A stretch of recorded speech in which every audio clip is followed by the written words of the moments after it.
ทุกคนที่มีความคิดที่อยากจะจบชีวิตหรือว่าอยากจะทำให้ตัวเองได้มาแชร์ประสบการณ์เพื่อจะได้แบบผ่อนหนักให้เป็นเบาเพื่อเขาจะได้ระบายเพื่อเขาจะบ่ได้มีความคิดที่จะย้อนกลับไปเห็นแบบนั้นอีกจะได้เข้าใจหมู่ผู้อื่นและกับมุมมองของหมู่ผู้อื่นหลายขึ้น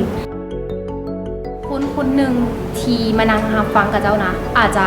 บ่ได้ดึงปัญหาของเจ้าที่กำลังเจ็บปวดกำลังรู้สึกในตอนนั้นออกไปเบิดแต่จะช่วยบรรเทากับเจ้าหรือเหตุให้กับเจ้าเลิกล้มความคิดจะฆ่าตัวตายได้การมาเฮ็ดอย่างที่เกี่ยวกับ mental health หรือว่าปัญหานี้หั่นนะเฮาก็ค่อนข้างจะเป็นเรื่องใหม่มันนอกเหนือฟิลของการเฮ็ดอาสาสมัครของเฮามาก่อนเนาะแต่รู้สึกดีใจที่ได้มีโอกาสเป็นส่วนหนึ่งและก็ได้จัดงานนี้ให้มันเกิดขึ้นเพราะว่าเฮาคิดว่าบ่หลายก็น้อยก็อาจจะได้ประโยชน์จากการมาแชร์ในครั้งนี้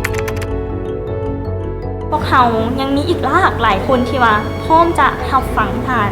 ฉะนั้นแล้วลองมาระบายน้ำกันเบิ่งเพราะว่ายังหน่อยมันก็ยังได้ระบายย่องตัวเองให้หลายขึ้นพยายามระบายให้กับ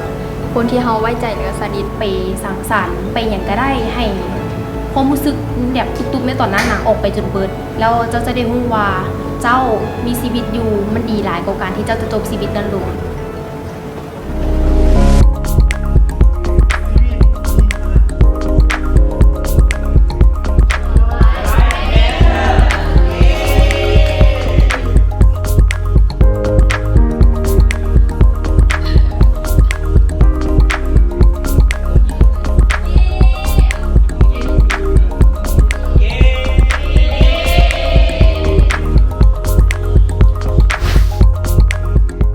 และสุดท้ายก็อยากฝากให้กำลังใจสำหรับหมู่เพื่อนที่ว่าเป็นกลุ่มคนหลากหลายทางเพศหรือว่าภัยก็ตามที่กำลังท้อแท้อยากให้